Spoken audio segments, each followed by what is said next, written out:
Carlos Martín Bilongo prévoit de porter plainte après avoir reçu des messages racistes et des menaces de mort. Le député La France Insoumise avait été interrompu par les propos racistes d'un élu Rassemblement National à l'Assemblée nationale le 3 novembre. L'élu insoumise dénonce une vague de haine reçue après l'incident et un traitement médiatique dangereux.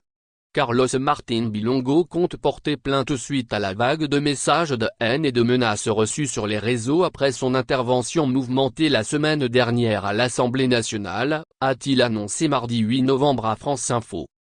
C'est sale macaque, sale nègre, remonte dans ton bananier, retourne en Afrique. C'est carrément hallucinant, explique l'élu de la France Insoumise, ajoutant avoir aussi reçu des menaces de mort parmi la centaine de messages reçus. Le 4 novembre dernier, le député a fait l'objet d'une insulte raciste par l'élu de le Rassemblement national Grégoire de Fournas alors qu'il s'exprimait sur la situation des migrants bloqués à bord de l'Océan Viking en Méditerranée. Qu'il retourne en Afrique, avait lancé le député de Gironde dans l'hémicycle.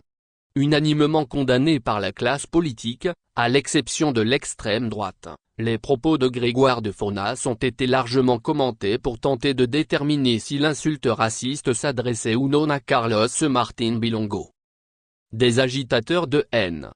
Le député du Val d'Oise a dénoncé aussi le traitement médiatique à son encontre, notamment sur les plateaux télé, et qui constitue selon lui une mise en danger.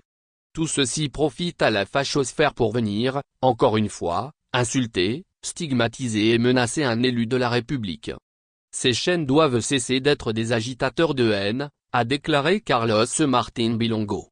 Carlos Martín Bilongo a annoncé dès le lendemain de l'injure qu'il ne porterait pas plainte contre Grégoire de Fournas, difficilement condamnable par la justice en raison de son immunité parlementaire. Le député Rassemblement National a néanmoins été exclu de l'Assemblée nationale pour 15 jours et s'est vu retirer la moitié de ses indemnités durant les 2 prochains mois, conformément à la sanction décidée par le bureau de l'Assemblée nationale le 4 novembre. Merci de bien vouloir activer la cloche et de cliquer sur j'aime.